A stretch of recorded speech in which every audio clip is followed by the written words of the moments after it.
Buenas tardes a todos y a todas. Gracias por venir, algunos una vez más y algunas una vez más a nuestro local, donde digamos que hoy inauguramos una temporada de actos culturales y políticos que esperemos que sean suficientemente importantes y atractivos como para que vengáis.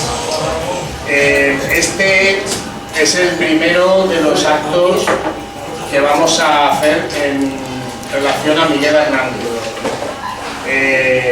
aquí en Elche. También haremos otro en Callosa, pero eso es otra historia, digamos. Vamos a hacer este acto en el que vamos a tocar la parte de los consejos de guerra.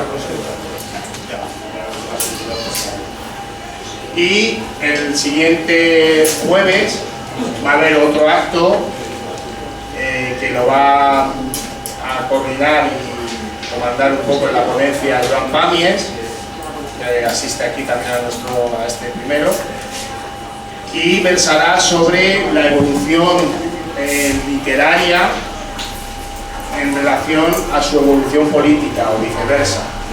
O sea, es un acto especial con un sentido especial que no se suele tocar muy a menudo, pero que de alguna manera añade un plus de conocimiento en lo que es el análisis literario de Miguel Hernández como poeta y como persona comprometida. Y bueno, lógicamente no podemos empezar sin decir que desgraciadamente hace 10 días hubo unos terribles atentados, unos terribles sucesos, un genocidio en Palestina. Tenemos su bandera aquí en señal de solidaridad con el pueblo palestino. No, por supuesto, no apostando ni poniéndonos del lado de Hamás, porque consideramos que para nuestra ideología también es un grupo terrorista, claramente, un grupo teocrático, con una línea ideológica muy contraria a lo que nosotros podríamos representar, pero que lógicamente jamás no es Palestina. Y bueno, pues lo que está cometiendo el Estado de Israel es un genocidio y hay que seguir denunciándolo en todos los momentos, en todas las ocasiones que tengamos. Y ahora en este acto en el que estáis bastantes personas, afortunadamente, pues lo quería decir, lo quería significar, y si os parece, enseñar un poco de, pues, no sé cómo deciros, de repulsa, pero también de solidaridad con el pueblo palestino. Podemos hacer un minuto solo de silencio.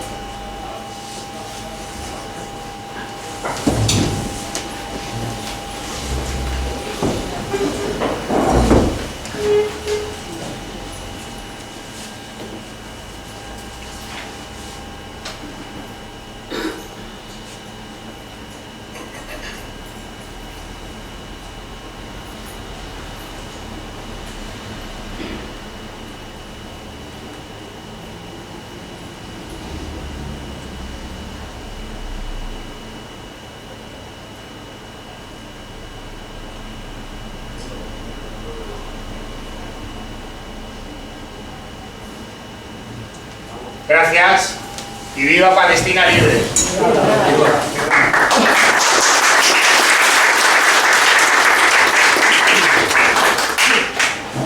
Bueno, a continuación vamos a proyectar un vídeo de 3 minutos haciendo un recordatorio de, bueno, lo vais a ver, de fotos de Miguel Hernández, de las que hay en el archivo personal, las que hay por internet y demás. Bueno, hemos escogido unas cuantas para tener el después. ¿Qué me estás diciendo ahora? Bueno, una serie de fotos, una serie de imágenes que yo creo que van a ser de vuestra satisfacción, y luego ya comenzamos con el acto. La primera parte, la presentación la va a hacer Manolo Obrera, que es el responsable del área, del área de memoria histórica del Partido Comunista. Y la ponencia la va a llevar Juan Antonio Ríos Carratalá, catedrático de literatura de la Universidad de Alicante y autor del libro Los consejos de guerra de Miguel Hernández, una obra que se publicó el año pasado y que de alguna manera es el núcleo del acto de hoy. Y para finalizar, pues como no, vamos a tener el deleite de disfrutar de un recitado de poesía y espero que quedéis contentos y contentas con lo que os ofrecemos. Pues vamos a empezar con el vídeo.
Un aplauso.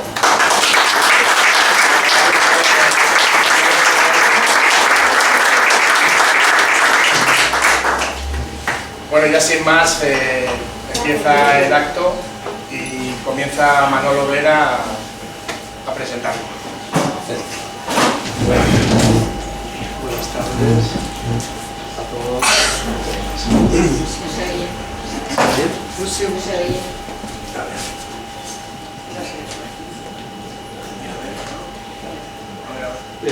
Quería deciros que me da mucha alegría veros aquí, a mucha de la gente que quiero y aprecio y que conozco desde hace muchos años, y para mí es un motivo muy emocionante estar aquí con vosotros.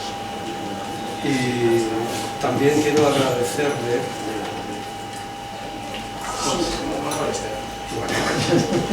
Sí, se te pase. Decía que ¿se oye? Quiero darle las gracias a las compañeras y los compañeros que han hecho posible la creación y la organización de este acto. A partir de ahora nos hemos propuesto organizar de manera periódica una serie de actos destinados a la divulgación y a la exposición de reforzamiento de la memoria democrática, como exposiciones, conferencias, charlas, etc., con el objetivo de dar a conocer y divulgar los fundamentos de la memoria democrática,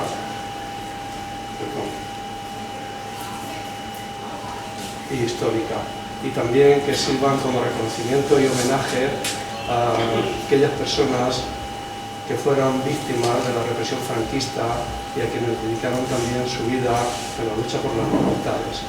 También como homenaje a los valores republicanos y democráticos. Entonces nos ha parecido una excelente idea organizar uno de los primeros actos que fuera este, en memoria de nuestro poeta y camarada Miguel Hernández en el aniversario de su nacimiento.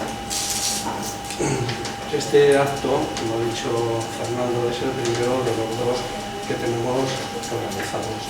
Después de la conferencia de Juan Antonio, tendremos el placer de escuchar un recital de poesías de Miguel Hernández, que lo van a hacer, pues, en fin, María, pero aquí pone Marieta, yo la conozco como María Nicolás, como Karma y como Ramón Olivares. Y bueno, pues estoy seguro de que nos van a editar y nos van a hacer pasar un buen rato. También quiero daros las gracias por participar de manera desinteresada en este acto. Desinteresada, pero con mucho interés por parte vuestro. Vale. También deciros que el próximo jueves será el segundo acto y contaremos con la presencia de Joan Pames, que está aquí entre nosotros, y que, como todos sabéis, pues es un gran investigador y divulgador de la obra y vida de Miguel Hernández. Y bueno, pues que nos va a hablar y nos va a explicar a veces también cosas que igual no conocemos. Os emplazo para que asistáis el próximo jueves. Se oye muy poco, prácticamente no se oye nada. ¿Le podéis dar un poquito No sé de si el sonido? problema mío o problema del micrófono. Vamos a seguir.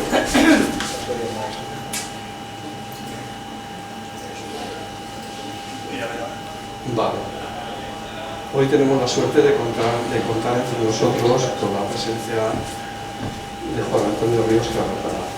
Esta tarde seguro que nos va a descubrir muchos aspectos y mucha información desconocida por muchos de nosotros sobre consejos de guerra de los que fue víctima Miguel Hernández. Este es precisamente el título y contenido de su último libro.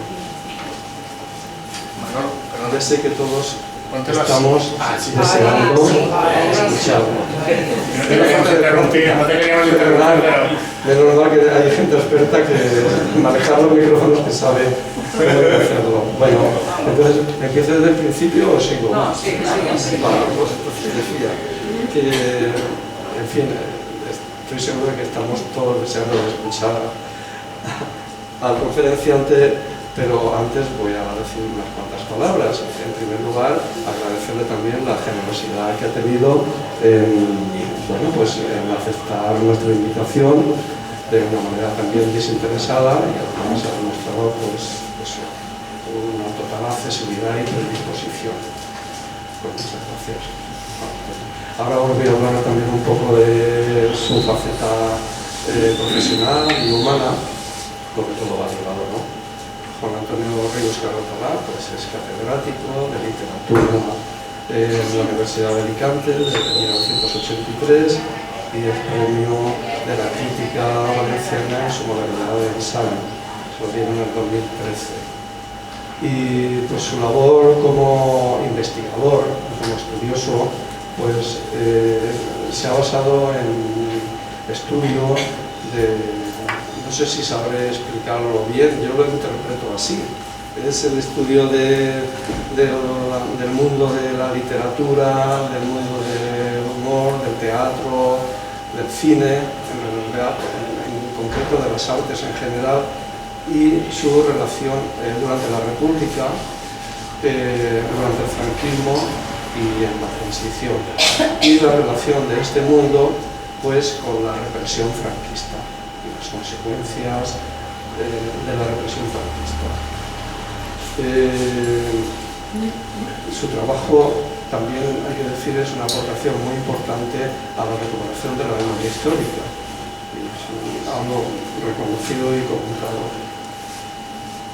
También en su ingente tarea como investigador podemos comprobarla en el blog que tiene publicado en internet y que se llama Varietés de República, y que, bueno, pues ahí publica de manera periódica desde el 2010, creo, pues, toda una serie de artículos que son el fruto de sus investigaciones, y que yo os invito a que entréis en el blog y veréis qué interesante que es y qué delicia encontrarnos con cantidad de detalles, artículos, bueno, muy interesante. También deciros que su inmensa, porque es inmensa labor como investigador y como divulgador, pues se ha visto reflejada en numerosas publicaciones y libros. Y bueno, los libros, que yo sepa, he contado hasta 12, pero igual puede haber más. Hay libros con unos títulos muy sugerentes, por ejemplo, La sombra del inútil, imágenes de un pasado cercano, que publica en el 2008. Otro, por ejemplo, en el 2013 publica Usted puede ser feliz, la felicidad en tiempos del franquismo. Luego también en el 2015 es un libro que, bueno, pues yo he empezado a leerlo y me parece muy interesante. Se llama Nos vemos en Chicote, imágenes del cinismo y el silencio en la cultura franquista. Luego también en el 2016 publica Contemos cómo pasó, imágenes y reflexiones de una cotidianidad. También en el 2021 escribe con el título de Petróleo, monjas y poetas. Y bueno, pues ya veis que son unos títulos muy sugerentes, muy sugestivos, muy atractivos, y yo pienso que el contenido va a ser mucho más, de manera que, bueno, darle la enhorabuena a Juan Antonio por su trabajo y al mismo tiempo invitaros a su lectura. El último libro que ha publicado, yo creo que es el último, ¿no? Es el que esta tarde nos ocupa, que se titula Los consejos de guerra de Miguel Hernández. Y bueno, pues hay en la primera parte se documenta, porque lo podéis ver si lo podéis, a partir de las primeras páginas hasta mediados, es toda una recopilación exhaustiva de documentos, reproducciones en facsimil, sobre todas las circunstancias de los procesos de Miguel, y luego concluye la segunda parte, la parte literaria, con un análisis detallado de todo este proceso. En resumen, yo considero que es un trabajo admirable el que ha hecho Juan Antonio. Quiero deciros también que en el prólogo del libro que escribe Amparo Navarro, que es la rectora de la Universidad de Alicante, pues se dicen cosas un poco que reflejan el carácter de la obra. Viene en las primeras páginas, en el prólogo, yo lo he transcrito aquí para poderlo leer literalmente, y dice Amparo Navarro: esta obra supone una aportación de gran interés científico y académico que reabre el debate sobre la petición de nulidad de la sentencia que condenó al poeta y que acabó con su vida en la cárcel de Alicante el 28 de marzo de 1942. El estudio demuestra la ilegalidad de los consejos de guerra con errores de procedimiento, actuaciones irregulares contrarias al Código de Justicia Militar vigente por entonces, así como la falta de documentación, de pruebas, de testimonios e incluso de abogado defensor durante la mayor parte del proceso. Estas son solo algunas de las conclusiones que se desprenden de la minuciosa lectura de la obra, en la que les invitamos a sumergirse. Yo ya no me callo, yo no voy a seguir hablando, creo que es hora de escuchar a Juan Antonio y de sumergirnos también y que nos descubra pues esta parte de la vida de Miguel Hernández que fue oculta y silenciada por tanto tiempo. Así que sin más, te doy la palabra a Antonio.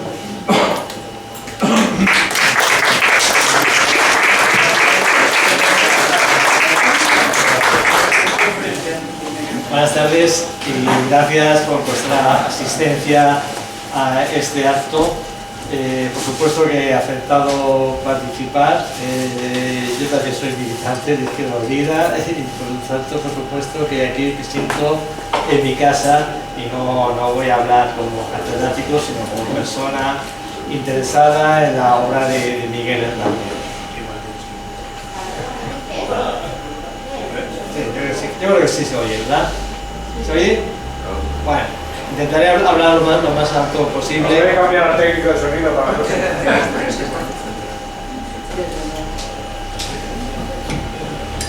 ¿Se oye? Ahora sí. Pues intentaré hablar lo más alto posible y así no todos nos enteraremos.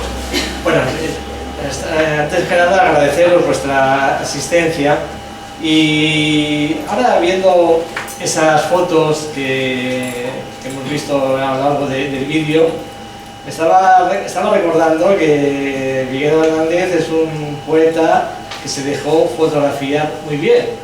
De verdad es que tenemos muy buenas fotos de Miguel Hernández y la verdad es que aquí se ha hecho una excelente selección, pero todavía hay más fotos y la mayoría les quedaba bien, y de hecho ahora mismo en las últimas exposiciones que se han hecho sobre él, a partir de las fotos se han hecho cómics y es un personaje que gráficamente queda muy bien. ¿Y por qué queda muy bien? Pues porque era muy joven.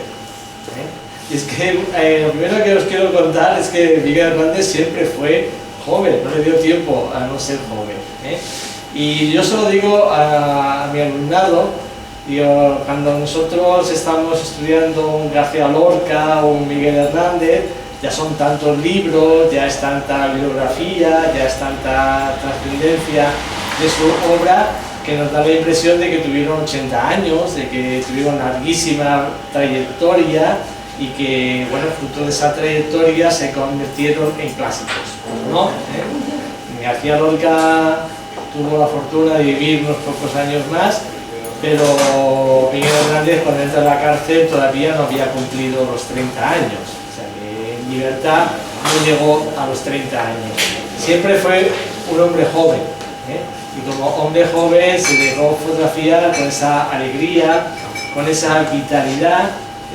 Apenas vemos esas fotos, se nos transmite esa vitalidad que tantas veces le caracterizó a lo largo de su corta trayectoria. Pero conviene no olvidarse de que este hombre, este joven, entró a la cárcel cuando todavía no había cumplido 30 años.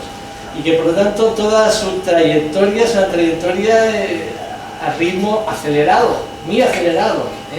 De un año para otro va cambiando Miguel Hernández y cambió mucho desde que salió de Orihuela hasta que llegó a Madrid.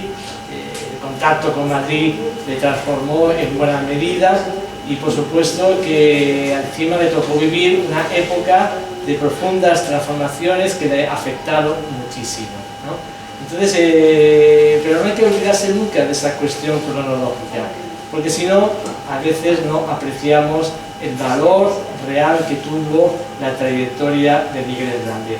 Un poeta que lógicamente falleció muy pronto, pero que vive a través de su obra. Y nosotros, afortunadamente, lo seguimos leyendo, lo seguimos escuchando, y lo seguimos porque, afortunadamente también, ahora tenemos accesibilidad absoluta a toda su obra.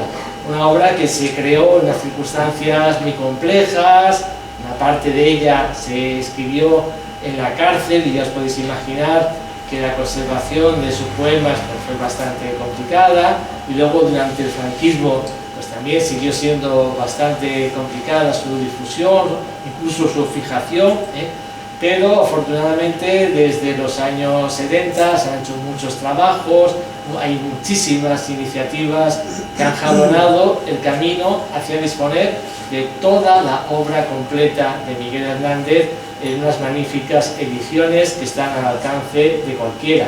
Pero eso es muy reciente, yo lo he visto hacer, y por supuesto ahora cuando nosotros tenemos esas ediciones a nuestro alcance, pues debemos valorar el trabajo de mucha gente que se ha involucrado en la labor de fijar la obra, de recuperarla y difundirla, y por supuesto también de analizarla. Por lo tanto, podemos leerlo y como tal podemos disfrutarlo como poeta fundamentalmente, aunque también tiene una obra teatral y incluso una obra periodística, pero también, por supuesto, y aquí entre nosotros está claro, es un referente ético y hasta cierto punto un referente político.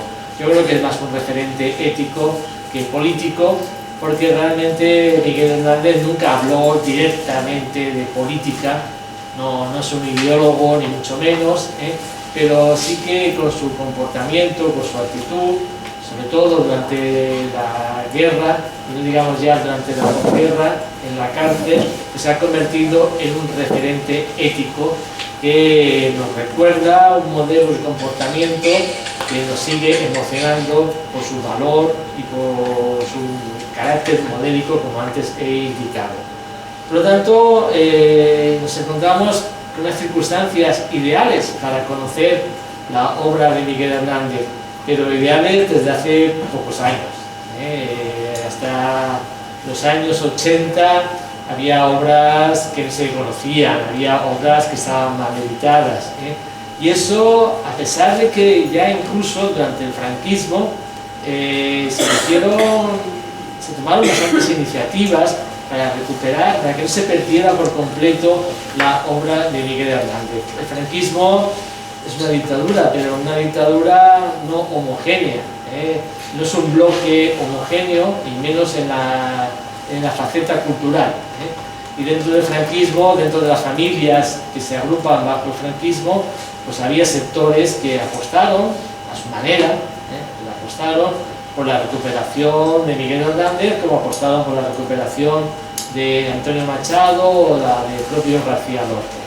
Y gracias a ellos, y gracias a, por supuesto, a la familia, y gracias a quienes desde el otro bando ideológico lucharon por que se pudiera mantener esa llama de Miguel Hernández, pues la obra se conservó, a veces en condiciones un tanto heroicas, y hoy en día, bueno, pues gracias a un montón de iniciativas, que sería muy arduo ir contando, pues esas obras están al alcance de cualquier interesado, de cualquier lector que desee disfrutar con la obra de Miguel Hernández.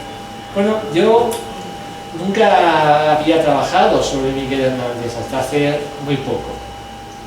¿Por qué? Porque vivo rodeado de hernandianos.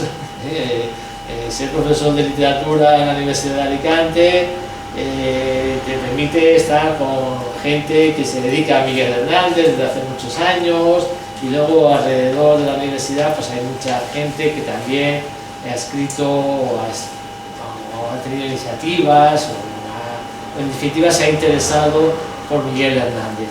Y cuando hay tanta gente, pues siempre llegas a la conclusión de que, bueno, te sumas, procuras leer lo que escriben estos compañeros, pero tampoco es necesario que repitas lo que otros con más fundamento probablemente hayan ya dicho.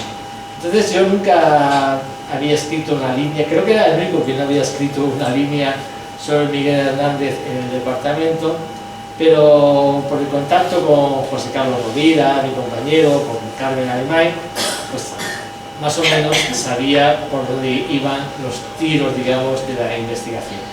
Y recuerdo que me dio José Carlos Rovira un ejemplar de uno de los numerosos congresos o catálogos que se han editado con motivo de Miguel Hernández, y un domingo por la mañana, pues leyendo ese catálogo, ojeándolo, me picó la curiosidad. Dije, bueno, yo sé que Miguel Hernández fue procesado, fue condenado, fue todo esto, ¿no?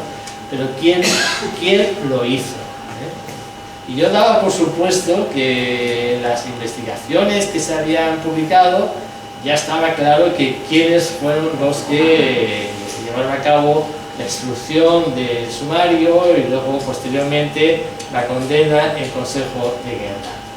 Pero me di cuenta enseguida de que los nombres estaban ahí, pero no había ni una sola línea sobre quiénes eran las personas que estaban detrás de esos nombres, ¿eh? Y ya, digamos, la curiosidad del investigador me llevó ese mismo domingo por la mañana, con más simples consultas con mi iPad, en un cuarto de hora, me di cuenta que había personajes realmente singulares entre los victimarios de esa víctima que se llama Miguel Hernández.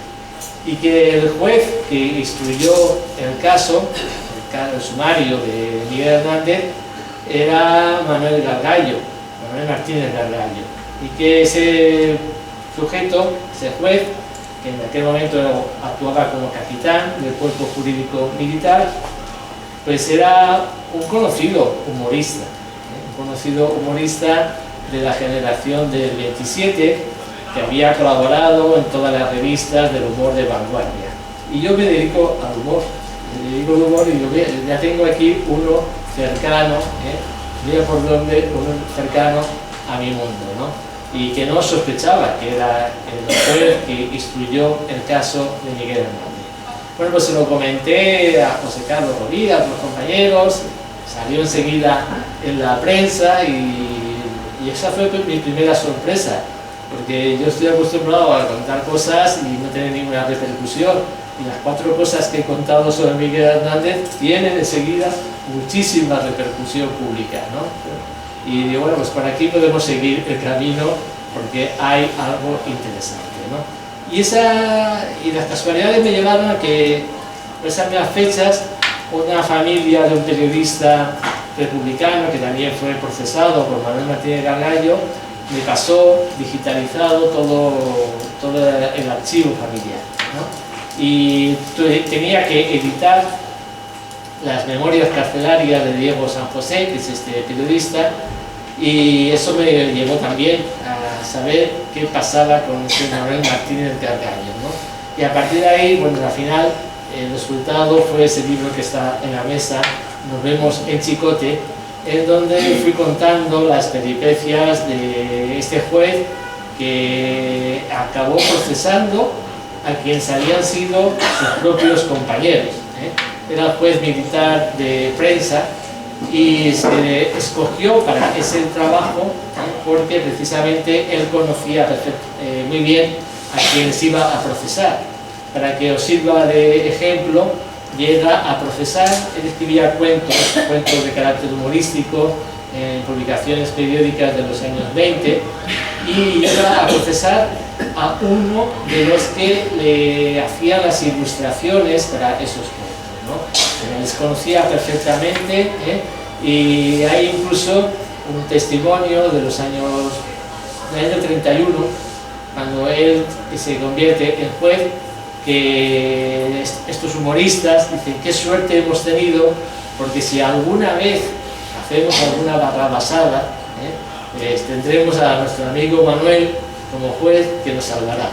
Bueno, pues ese juez fue el que a partir del año 39, entre 39 y 40, hasta principios de 41, en el juzgado militar de prensa, pues acabó procesando prácticamente a todos los que no pudieron salir al exilio, a todos los periodistas, dibujantes, escritores que se quedaron en España y que acabaron pasando por los consejos de guerra. Varios de ellos fueron fusilados. Manuel Navarro Ballesteros, por ejemplo, que era el director del Mundo Obrero, o Javier Bueno, que era otro periodista. Hay 11 condenados a muerte, y afortunadamente pues no nos llegaron a fusilar, y luego pues condenados a 30 y 20 años pues un montón que todavía voy sacando sumarios, y Nos vemos en Chicote va a tener una continuación el mes que viene en un libro que es Las armas contra las letras, el primer volumen, y que es una contestación al libro de Las armas y las letras de Andrés Trapiello, que ahora anda pues a veces haciendo intervenciones en medios de ultraderecha, y que creo que se puede dar una contestación rigurosa desde el mundo, del mundo académico. Bueno, pues de ahí vino ese libro, y ese libro pues tuvo una vida, la normal, digamos así. Bueno, se vendió, pero se vendió. Los libros universitarios tienen unos 500 ejemplares de tirada, un poco más o menos, ¿no? Y el editor estaba eufórico porque se habían vendido los 500 ejemplares, más o menos, ¿no? Y nada, lo teníamos ya un poquito olvidado, y al cabo de 4 años, pues no por el libro, sino por textos de que hay en internet relacionados con el libro, recibí una comunicación de un hijo del secretario del juez instructor del caso de Miguel Hernández, donde me pedía que borrara todas las referencias a su padre, que desapareciera, y si no me amenazaba pues con el apocalipsis poco más o menos, ¿no? Por desgracia esa petición fue atendida en primera instancia por 2 personas de la Universidad de Alicante, que prefiero no nombrar, y aquello fue un escándalo en 2019, porque por primera vez en democracia se había borrado de un trabajo académico la referencia al nombre de uno de los represores o victimarios del franquismo. Aquello fue un escándalo que provocó una reacción unánime hasta en el ABC, les podéis imaginar, y la universidad echó marcha para atrás. Hubo algo de sentido común, y echó marcha para atrás y se solucionó el tema. Pero no se solucionó, porque a raíz de eso me llegó una demanda judicial, que dentro de un par de meses la tengo en Cádiz, y también hay un juicio en Alicante, otro juicio en la Audiencia Nacional. En definitiva, tengo el extraño privilegio de ser el único catedrático en época democrática que va a tener que pasar por un banquillo por hablar de la represión franquista. No tengo ningún miedo, nos pide 11,5 millones de euros, porque somos 107 de los demandados, hasta la reciente del premio Planeta Sonsoles Onega está ahí demandada, pero bueno, no tiene mayor recorrido el tema, aunque ya os podéis imaginar que es bastante molesto. Y al mismo tiempo, pues tiene una página web donde me insultan de todas las maneras posibles, ¿no? Y uno ya se picó, y bueno, pues a partir de ahí digo, vamos a contestarle bien, y contestarle como debe hacerlo un catedrático, por su trabajo, por su investigación, por sus estudios. Y de ahí fue editar primero un libro sobre la libertad de expresión en la transición, explicando que hay mucha gente que se siente ofendida en su honor porque tiene una vocación de censores. Luego editar con el Ministerio de Defensa los consejos de guerra de Miguel Hernández.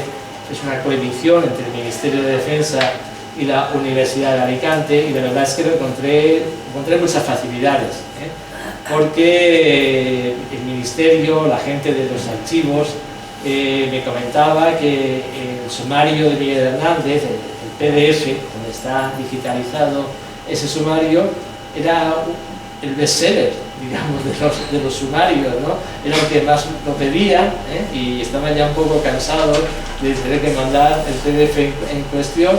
Digo, vamos a editarlo y ya la gente que lo lea tranquilamente en el libro. Y a mí me gustó mucho hacer esa tarea, porque era la culminación de una tarea iniciada con mucho mérito y con muchas dificultades y con muchas limitaciones, por parte de amigos que fueron de otra generación, anterior a la mía. Por desgracia, menos uno, todos ya han fallecido. Estoy hablando de Adelantato, del fiscal Miguel Gutiérrez, por ejemplo, que con mucho mérito en su momento pues fueron digamos, descubriendo esos papeles del sumario.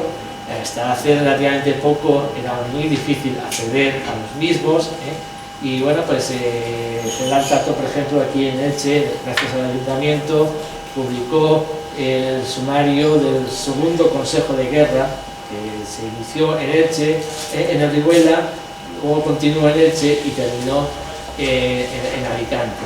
Bueno, pues aquello se hizo con mucho entusiasmo, y yo me encontraba casi por la oportunidad pintiparada de poder culminar en homenaje a estos compañeros ese trabajo con esta edición, que ya me habría gustado que lo hubieran visto en vida, porque desde luego se ha hecho con muchas mejores condiciones y con más medios materiales, y también con más conocimiento, gracias a las aportaciones que se han ido acumulando a lo largo del tiempo.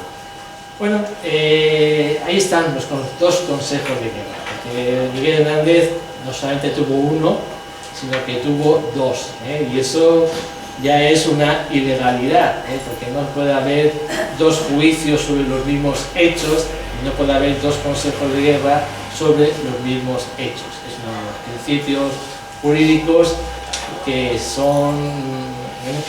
no son respetados en el caso de Miguel Hernández. Pero antes de llegar a ese consejo de guerra, tenemos que plantear qué pasó, por qué fue detenido, por qué no sale de España Miguel Hernández. No lo sabemos con absoluta certeza. Tenemos que jugar con hipótesis, y por desgracia no hay ningún testimonio, no hay ningún documento que nos dé de una forma definitiva la solución, la respuesta a lo que pasó. Pero tener en cuenta que sabemos de mucha gente que se exilió, pues hay mucha gente que no pudo exiliarse y otros que no quisieron exiliarse. Entonces son muchos más estos últimos, que los que realmente tuvieron la oportunidad de exiliarse. Y todo por circunstancias históricas y al mismo tiempo también por circunstancias personales, incluso familiares.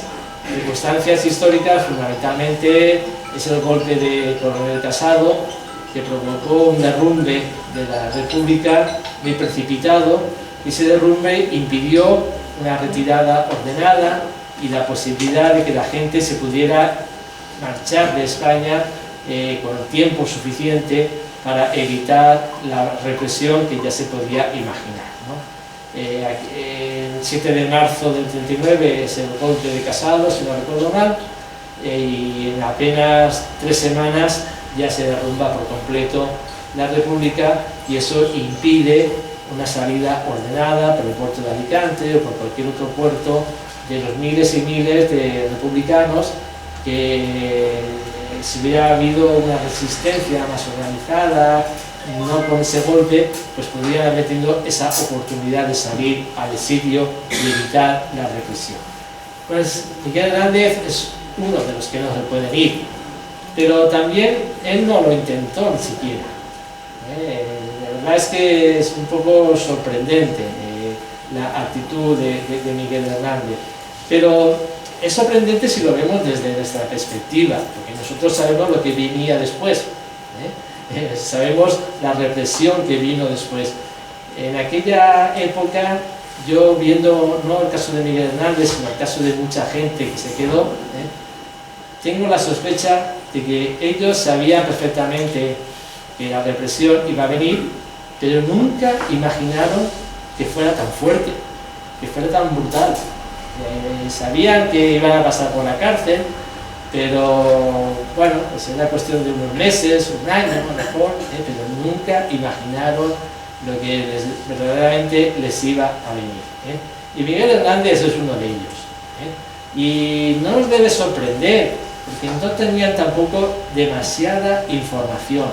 Ahora nosotros nos enteramos de lo que pasa en Palestina, pero los que estaban en Madrid en plena guerra ni siquiera sabían lo que pasaba en Guadarrama.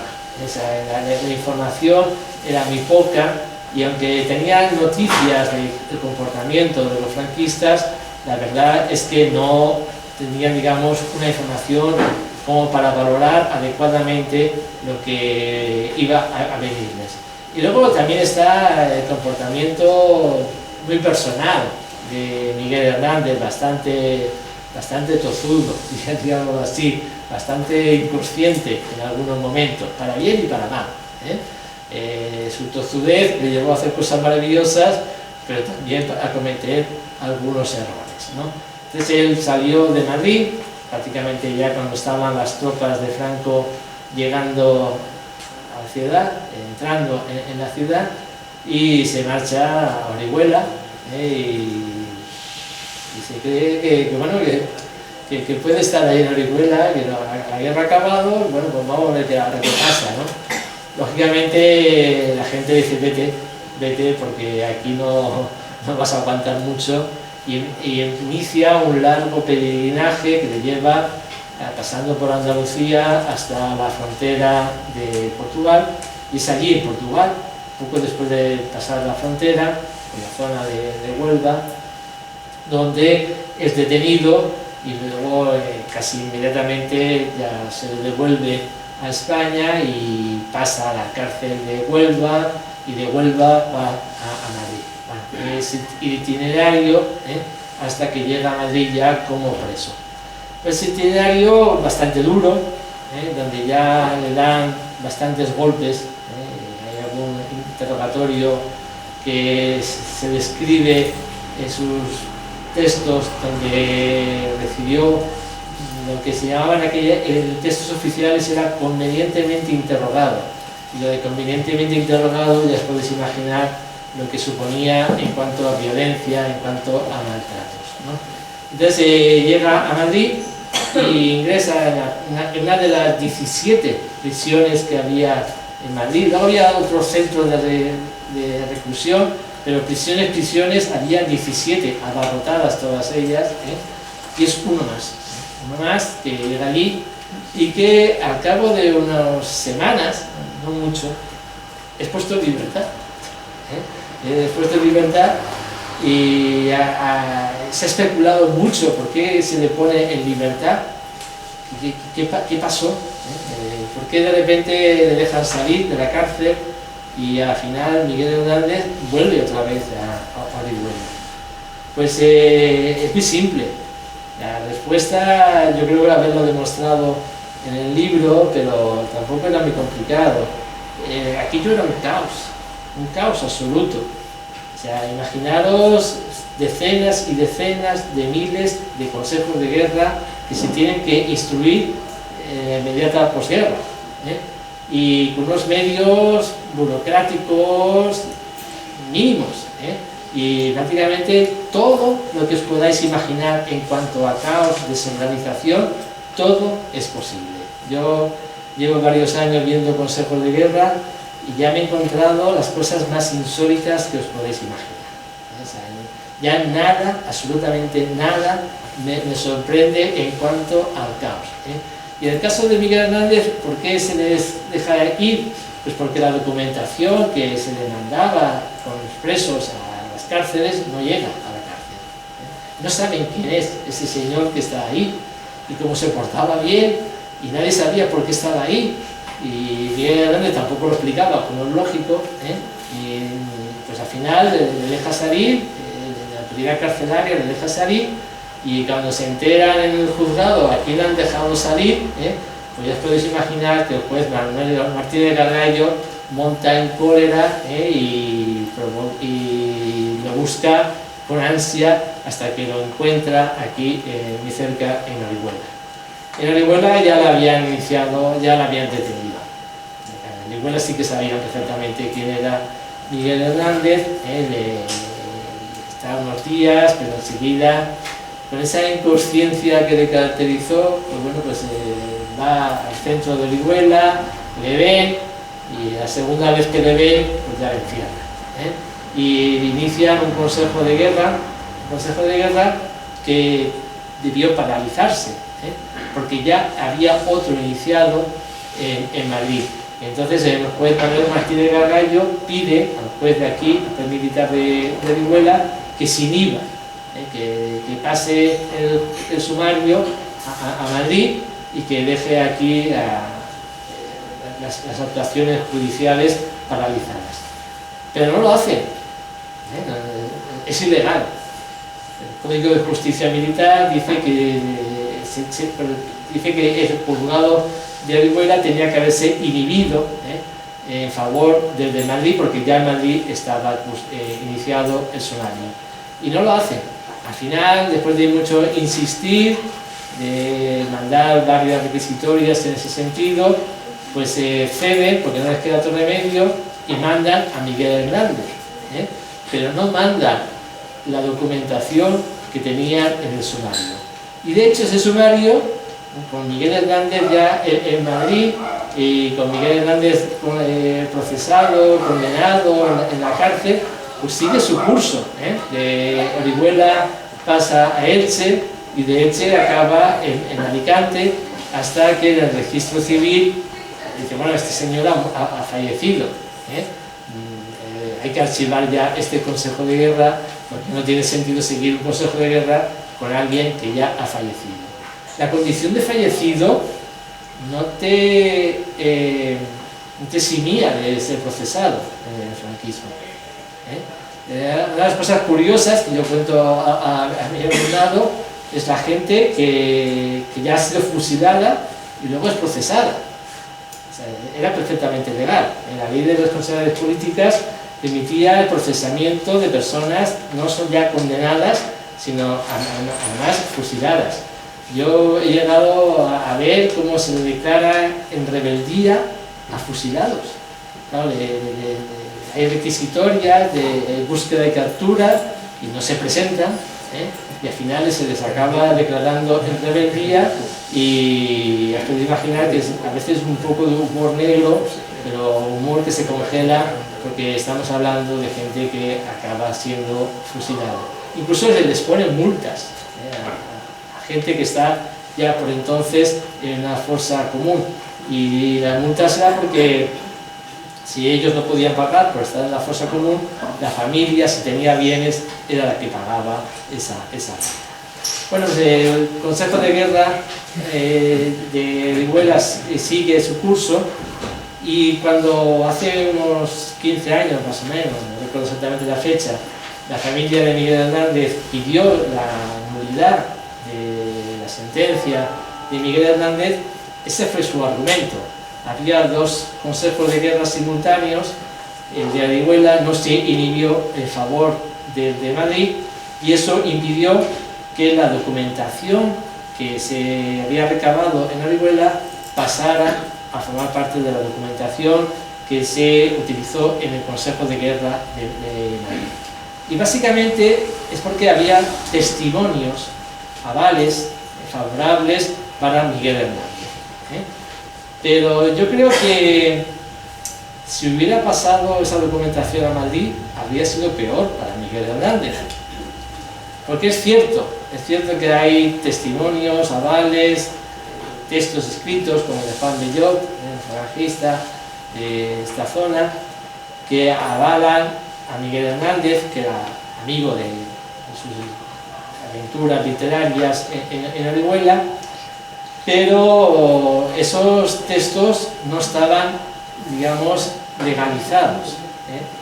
Para que un aval de alguien que apoyara a un procesado tuviera una validez legal, no solamente hacía falta escribirlo, sino que había falta escribirlo y presentarlo en el juzgado militar y ratificarlo ante el juez militar. Nadie tuvo las narices de hacer eso en el caso de Miguel Hernández. Y con eso ya entramos en otro tema. Mucha gente dijo, yo he intentado salvar a Miguel Hernández, yo le ayudé, hicimos todo lo posible para evitar el trágico final. Yo lo pongo muy en duda. porque documentalmente en el Consejo de Guerra no hay nada, absolutamente nada efectivo en ese sentido.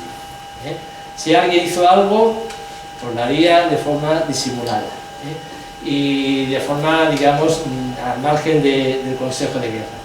Y eso era muy frecuente, pero esas actuaciones en los consejos de guerra yo ya he visto unos 200 escritores, y esas actuaciones al final se notan. Cuando ves, digamos, la lógica procesal va en una dirección y de repente salta en otra dirección, porque se duerme el Consejo de Guerra, y si se dormía el Consejo de Guerra, lo que en el 39 era una condena a muerte, en el 41 te dejaban salir poco después ya libre. Por tanto, si se dormía el Consejo de Guerra, eso te permitía salir mucho mejor parado, ¿no? O de repente baja la condena, cosas por el estilo, ¿no? Es decir, ¿qué ha pasado? Pues alguien ha influido, alguien ha conseguido mover papeles, mover influencias, y la suerte del condenado ha mejorado. En el caso de Miguel Hernández, todo va a peor, si cabe. O sea que nadie hizo nada efectivo, y todo fue habladurías, y todo fue, digamos, ponerse medallas muchas veces, cuando en realidad nadie dio la cara de la forma efectiva. Tal vez José María Cosío, yo creo que es el único que dio la cara, más bien dio el dinero, pero José María Cosío no se podía, era hombre del régimen, hombre de derechas, pero no se podía presentar en un juzgado militar, porque si no, el siguiente Consejo de Guerra era contra él. José María Cosío se había quedado en Madrid, y por el hecho de quedarte en Madrid durante toda la guerra ya era sospechoso, aunque fuera muy del régimen, muy de derechas, o se llamaban en aquella época personas de probada solvencia moral. Da igual. Te habías quedado en Madrid, te habías contagiado, y por tanto eres sospechoso, y José María Cosío pues se marcha al norte, evitando el Consejo de Guerra que le habría llegado si se hubiera presentado para avalar a Miguel Hernández. Y hay un caso que a mí me irritó sobremanera.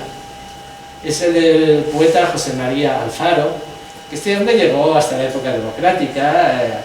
En los años 80 formaba parte del jurado de los premios Príncipe de Asturias, muy respetado, y José María Alfaro fue de los muchos que dijeron que habían hecho todo lo posible por mejorar la suerte de Miguel Hernández, por dejarle salir, ¿no?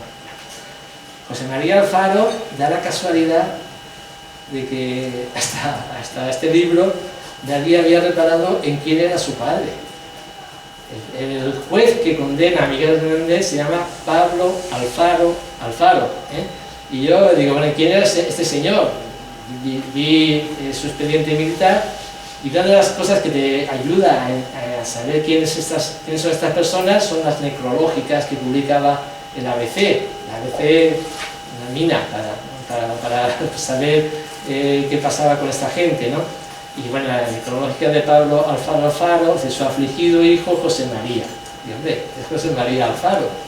Luego comprobé que era José María Alfaro. Bueno, pues este hombre, hasta la época democrática, estuvo diciendo que él había defendido a Miguel Hernández, que había ayudado junto con otros falangistas, y fue su padre el que le condenó.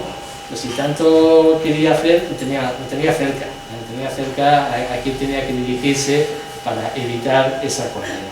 Pero en realidad nadie la podría haber evitado.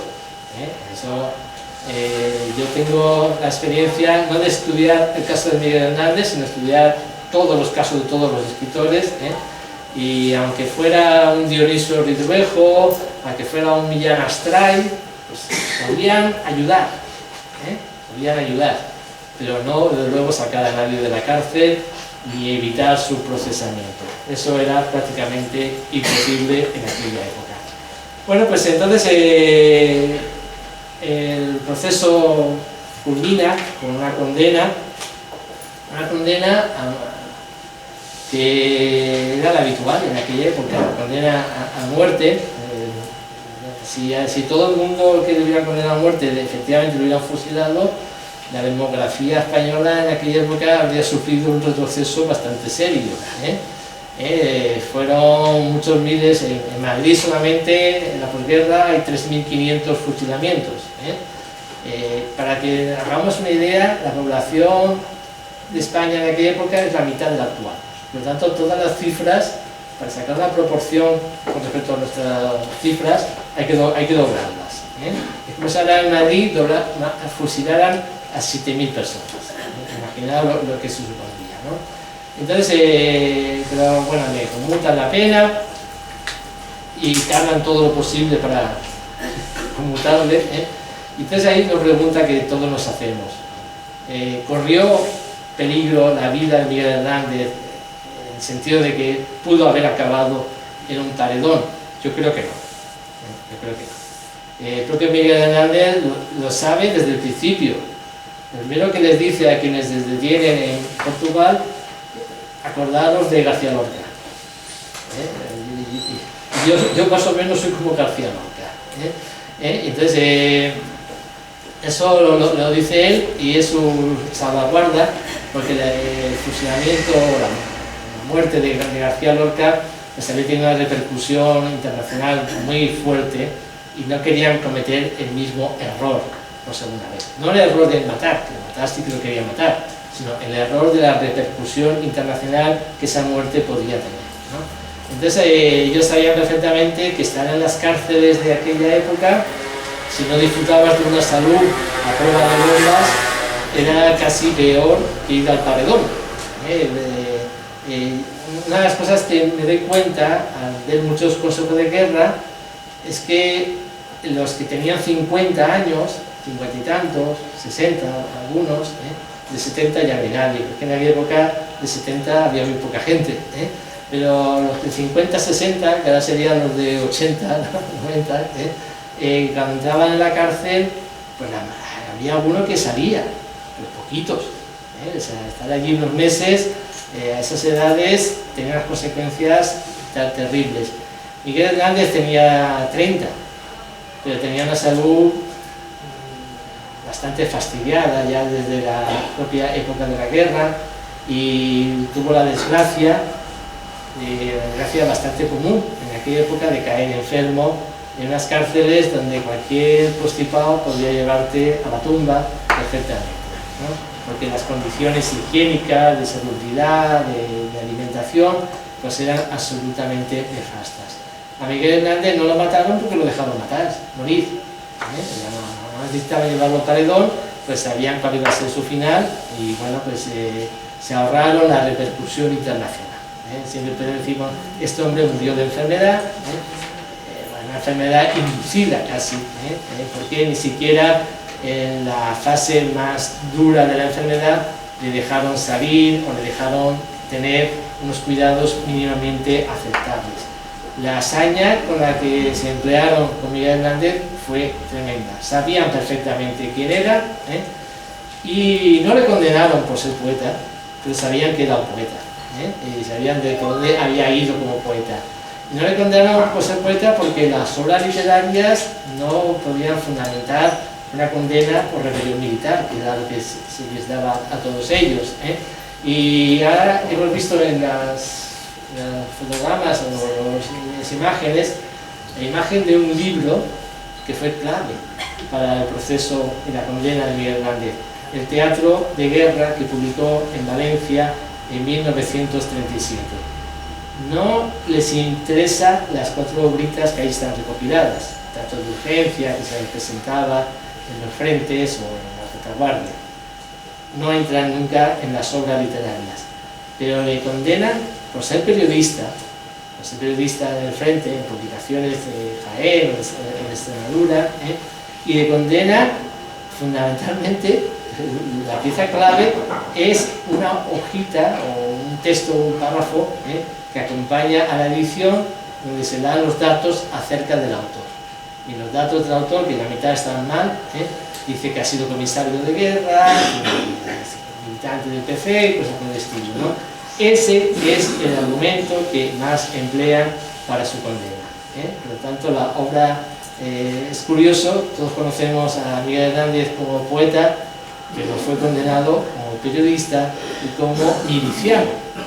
Son las dos condiciones que le permitieron a juez Gargallo hacer una instrucción que derivó en la posterior condena. Y irregularidades, pues todas. O sea, la noticia en estos procesos es que haya algo regular. Yo tengo en casa el Código de Justicia Militar que estaba operante en aquella época. No sirve para nada. Hay gente, historiadores, que han hecho la historia de la represión a partir del Código de Justicia Militar. Eso es pura teoría. Hay que ir a la práctica. En la práctica podrían saltarse por completo cualquier norma establecida por el Código de Justicia Militar. Y hay fechas equivocadas, hay fechas alteradas, hay fechas reconstruidas, hay diligencias que no se hacen, todo lo que os podéis imaginar. En cuanto a irregularidades, nos encontramos en el caso de Miguel Hernández. Pero no, ojo, sabían quién era Miguel Hernández y cuidaron un poco las formas. En otros casos, con otras víctimas menos conocidas, ni siquiera cuidaron las formas. Y las irregularidades ya llegan a extremos que no nos podemos ni siquiera imaginar. De hecho, varios de los sumarios ya los he pasado a novelistas porque dan un pie a escribir novelas, porque parece pura ficción lo que se hizo en aquellas farsas jurídicas que afortunadamente por la Ley de Memoria Democrática ahora ya son nulas, han quedado completamente anuladas, y espero que nadie revoque esa ley, porque entre otras cosas volvería a ser legal la condena a Miguel Hernández.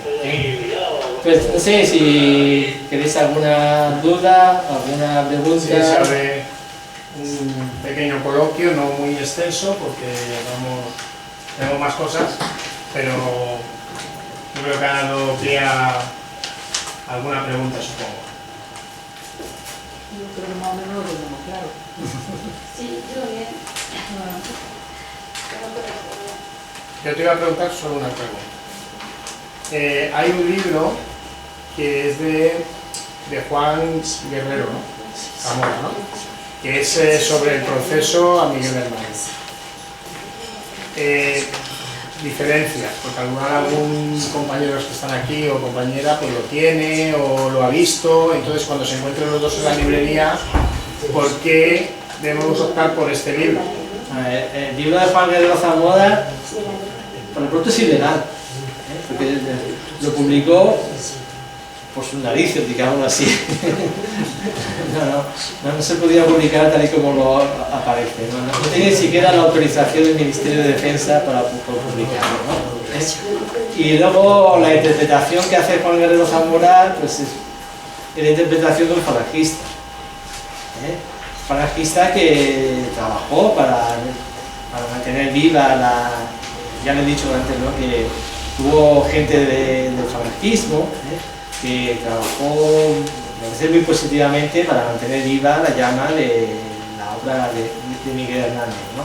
Ahora bien, la interpretación de los hechos, yo creo que ahora nadie, ni siquiera los, digamos, académicos más conservadores, siguen la pauta de Juan Guerrero Zamora, ¿no? Es meritorio porque cuando nadie conocía esto que está aquí, pues él lo divulgó. Y como todos los pasos que se dan, conducen a un camino. Pero yo creo que hoy en día no tiene ninguna validez.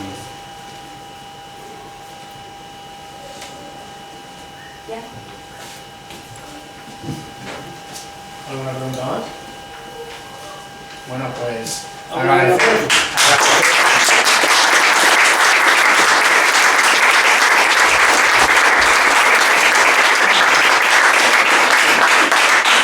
Agradecerte, Juan Antonio y Manolo, el trabajo que habéis hecho de exposición y de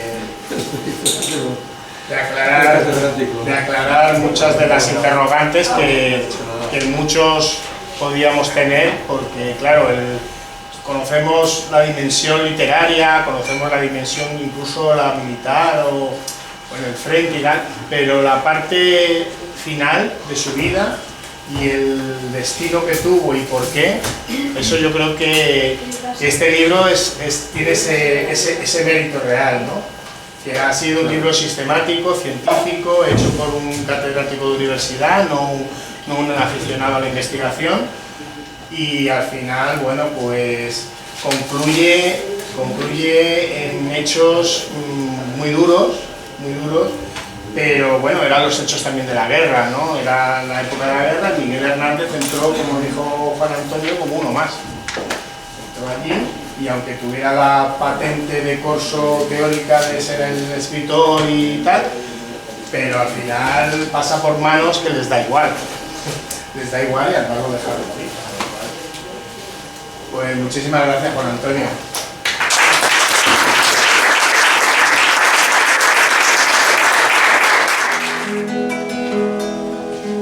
Voy a recitar la poesía de vuelo, las últimas poesías de Miguel Hernández.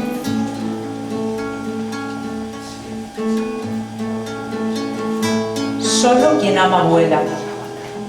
Pero, ¿quién ama tanto que sea como el pájaro más leve y fugitivo? Hundiendo va ese odio reinante, todo cuanto quisiera remontarse directamente vivo. Amar. Pero, ¿quién ama? Volar. Pero, ¿quién vuela? Conquistaré el azul ávido de plumaje, pero el amor, abajo siempre, se desconsuela de no encontrar las alas que da cierto coraje. Un ser ardiente, claro de deseos, alado, quiso ascender, tener la libertad por nido. Quiso olvidar que el hombre se aleja encadenado. Donde faltaban plumas, puso valor y olvido. Iba tan alto a veces que le resplandecía sobre la piel el cielo, bajo la piel el ave. Ser que te confundiste con una alondra un día, te desplomaste otros con el granizo grave. Ya sabes que las vidas de los demás son losas con que tapiarte, cárceles con que tragar la tuya. Pasa, vida, entre cuerpos, entre rejas hermosas. A través de las rejas, libre de sangre afluya. Triste instrumento, alegre de vestir, apremiante tubo de apetecer y respirar el fuego. Espada devorada por el uso constante, cuerpo en cuyo horizonte cerrado me despliego. No volarás, no puedes volar. Cuerpo que vagas por estas galerías, donde el aire es minudo. Por más que te debatas en ascender, naufragas. No clamarás. El campo sigue desierto y mudo. Los brazos no aletean. ¿Son acaso una cola que el corazón quisiera lanzar al firmamento? La sangre se entristece de batirse sola. Los ojos vuelven tristes de mal conocimiento.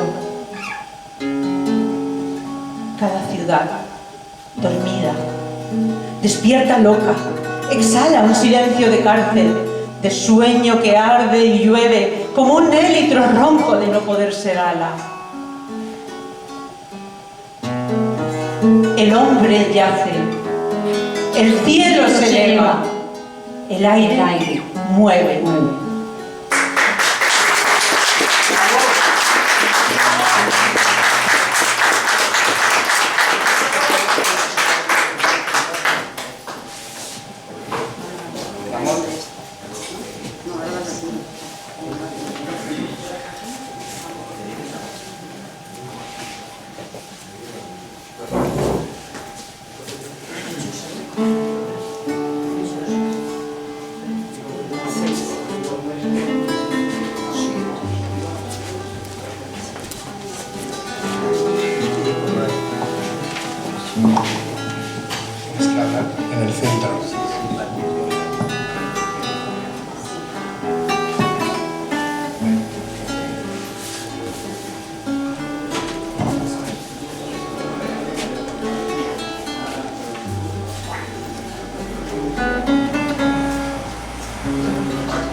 Buenas tardes.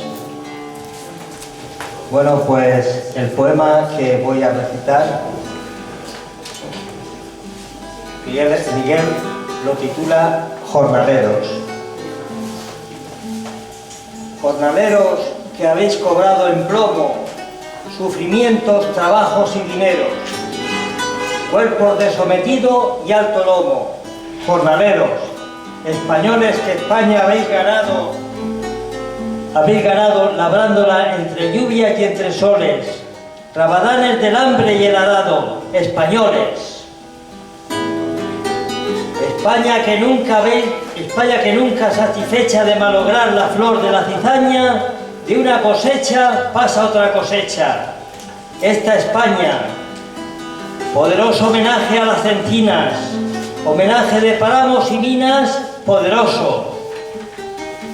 Esta España que habéis amamantado con sudores y empujes de montañas, codician los que nunca han cultivado esta España. Dejaremos llevar cobardemente riquezas que han forjado nuestros remos, campos que han humedecido nuestras frentes dejaremos.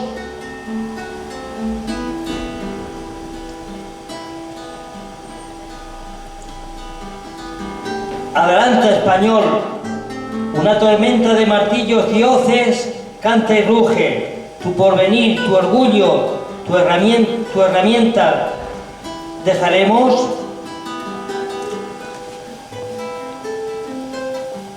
Español, una tormenta de martillos y hoces ruge y canta, tu porvenir, tu orgullo, tu herramienta adelanta. Los verdugos, ejemplo de tiranos, Hitler y Mussolini, labran yugos, omiten un retrete de gusanos los verdugos. ¿Quién España destruye y desordena? Ellos, fuera, fuera, ladrones de naciones.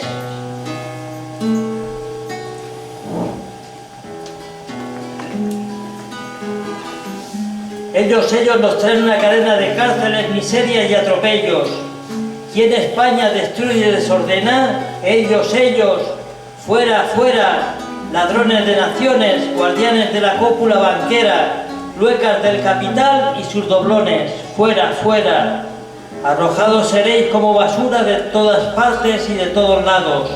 No habrá para vosotros sepultura. Arrojados. La saliva será vuestra mortaja, vuestro final la bota vengativa, y solo os dará sombra, paz y caja la saliva. Jornaleros, España, loma a loma, es de gañanes, pobres y braceros. No permitáis que el rico se la coma, jornaleros.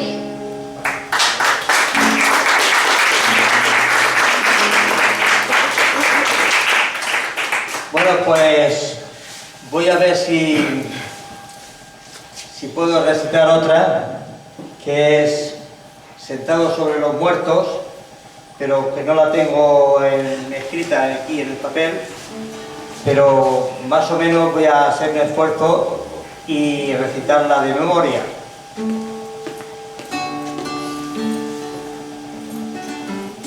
Sentado sobre los muertos que se han callado en 2 meses, beso zapatos vacíos y empuño rabiosamente la mano del corazón y del alma que lo mantiene. Que mi voz suba a los montes y baje a la tierra y truene. Eso pide mi garganta desde ahora y desde siempre. Acércate a mi clamor, pueblo de mi misma leche, árbol que con tus raíces encarcelado me tienes. Que aquí estoy para amarte y estoy para defenderte con la sangre y con la boca, como 2 fusiles fieles. Si yo salí de la tierra, si yo he nacido de un vientre desdichado y con pobreza, no fue sino para hacerme ruiseñor de las desdichas. eco de la mala suerte, cantar y repetir a quienes escucharme deben, cuanto a penas, cuanto a pobres, cuanto a tierras se refiere.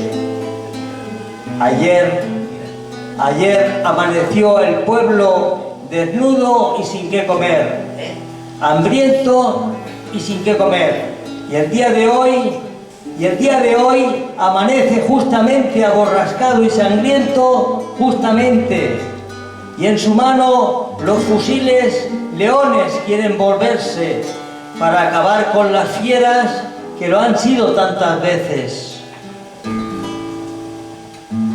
Aunque te falten las armas, pueblo de 100.000 poderes, no desfallezcan tus huesos, castiga a quien te malhiere, mientras te queden puños, uñas, tripas, cosas de varón y dientes. Bravo como el viento bravo, leve como el aire leve. Asesina al que asesina, aborrece al que aborrece la paz de tu corazón y el vientre de tus mujeres. No te hieran por la espalda, vive cara a cara y muere con el pecho ante las balas, ancho como las paredes. Canto con la voz de luto, pueblo de mí, por tus héroes, tus ansias como las mías, tus desventuras que tienen del mismo metal el llanto y de la misma madera tu pensamiento y mi frente, tu corazón y mi sangre, tu dolor y mis laureles. Ante muro de la nada, esta vida me parece que aquí estoy para vivir mientras la hora me suene, y aquí estoy para morir cuando la hora me llegue. En los veleros del pueblo, desde ahora y desde siempre. Varios tragos en la vida y un solo trago en la muerte, compañeros.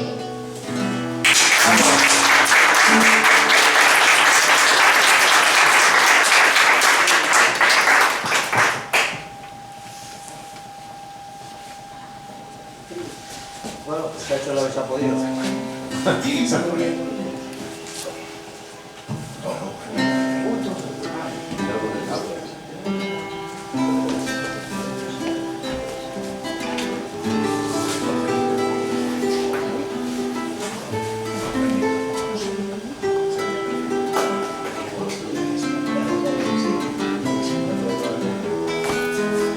Bueno, yo voy a recitar otra de las ultimísimas, de Miguel Hernández, desde la prisión de Alicante, Eterna sombra.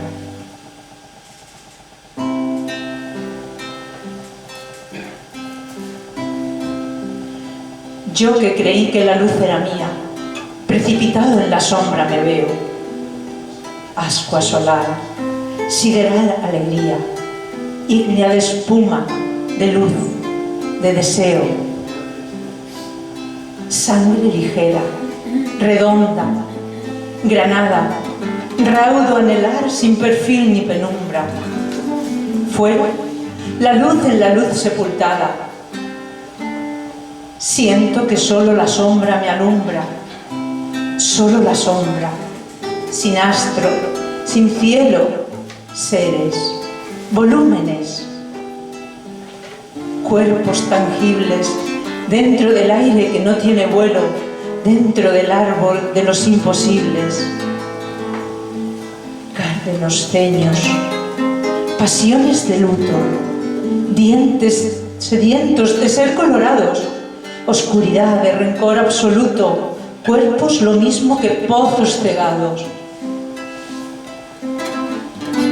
Falta de espacio, se ha hundido la risa, ya no es posible lanzarse a la altura.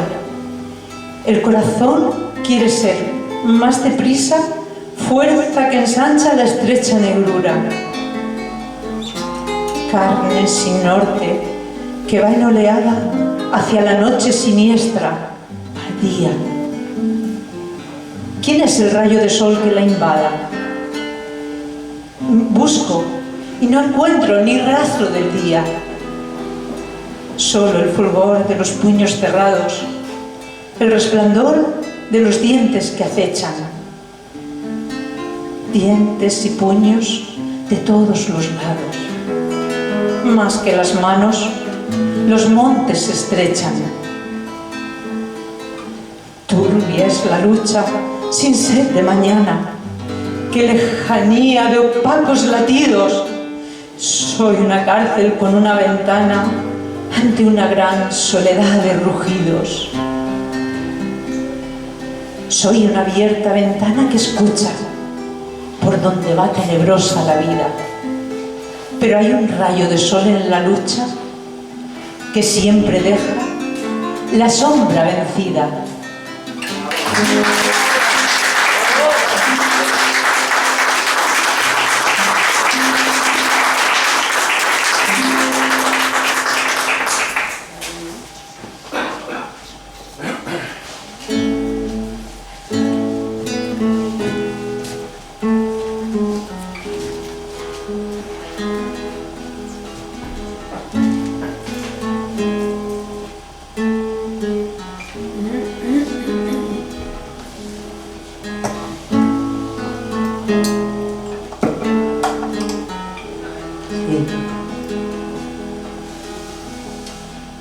Yo voy a recitar Nanas de la cebolla.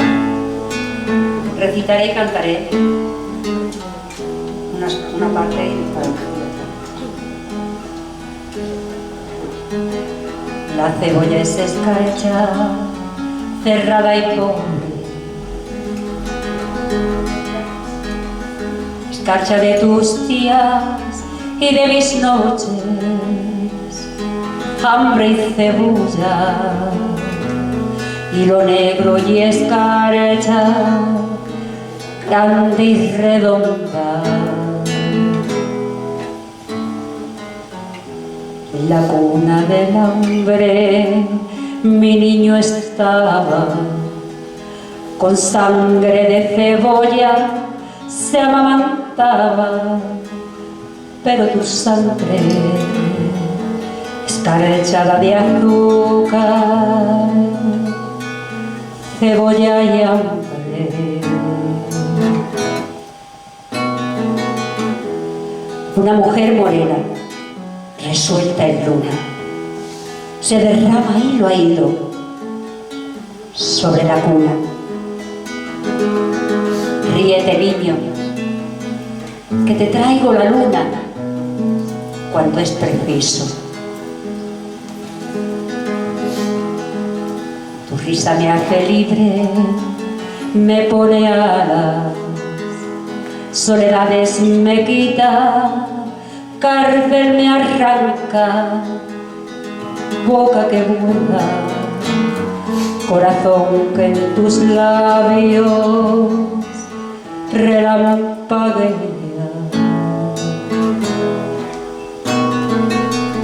Es tu risa la espada más victoriosa, vencedor de las flores y las alondras, rival del sol, porvenir de mis huesos y de mi amor. Desperté de ser niño, nunca despiertes. Triste llevo la boca, ríete siempre. Siempre en la cuna, defendiendo la risa, pluma por pluma. Al octavo mes ríes con 5 azares, con 5 diminutas ferocidades, con 5 dientes, como 5 jardines adolescentes. Frontera de los besos serán mañana, cuando en la dentadura lleves un arma, sientas un fuego correr dientes abajo buscando el féretro. vuela niño en la doble luna del pecho. El tren, el triste de cebolla, tú, satisfecho. No te derrumbes, no te derrumbes. No sepas lo que pasa, ni lo que ocurre.